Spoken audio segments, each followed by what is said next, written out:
Hey guys, welcome back to my channel. You already know that we are doing greedy questions day by day. So today our question is can place flowers. So we'll see the question. The question says you have a long flower in which some of the plants are planted and some are not. However, flowers cannot be planted in adjacent plots.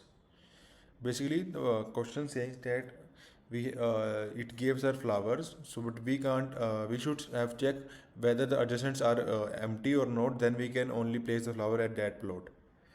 Like given an integer array flower bed containing zeros and ones, where zeros means empty and m's mean one means not empty, and an integer n. Return true if n new flowers can be planted in the flower bed without violating the non-adjacent flower rule and false otherwise. So we have to like empty zero means empty space and ones means flower. There is a flower. So we have to check when the adjacents are empty. So then we can place the flower at that plot. So in the first example, we will see that flower bed equal to 1 0 0 0 1 and n equal to 1. So they give us one flower to plot in this flower bed.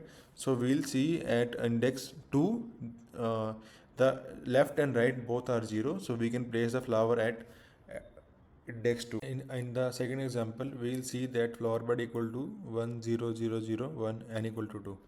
I'll explain it more clearly to you guys. So yeah, the other example is 1 0 0 0 1. So first we'll place that one flower at index 2. So for the other flower there is no space left with the adjacent values at 0. So we can't place the other flower, so we return false. Example, we'll see that they have to plot our two flowers.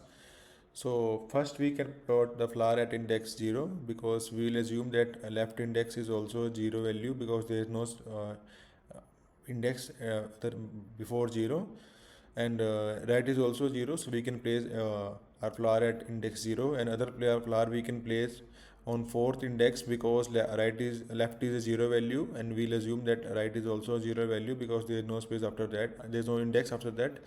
So we can place our both flowers at index 0 and 4, so we'll return true.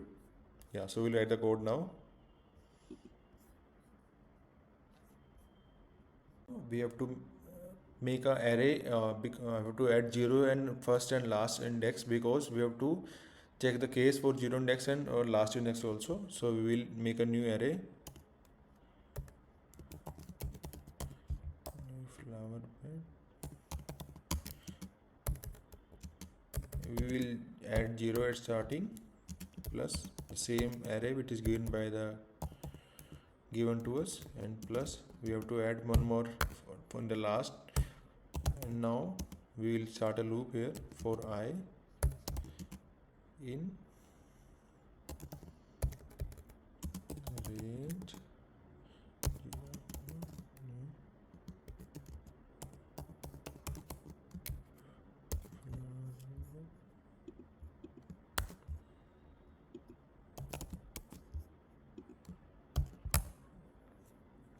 Now we'll see if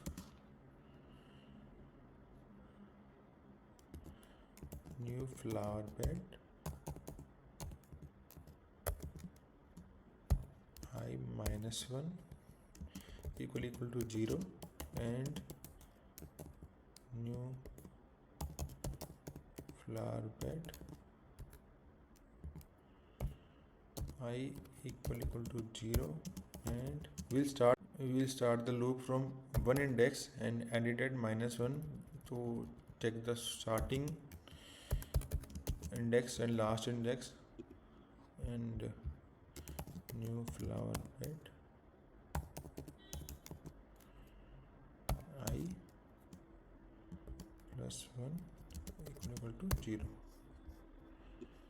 Maximize it.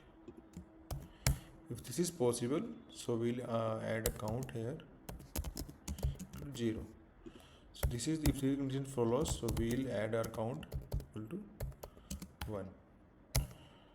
So now we will return whether our count is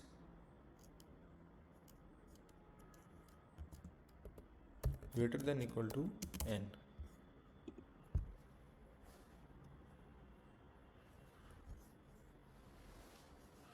Now we'll submit the code and we'll check.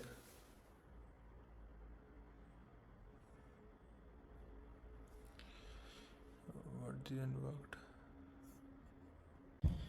What is the error? True 1 0. We had found it here. Oh, we forgot the main thing. We have to, if we found the value, we have to make it equal to 1. Test case. Now we'll try it again. Submit it now.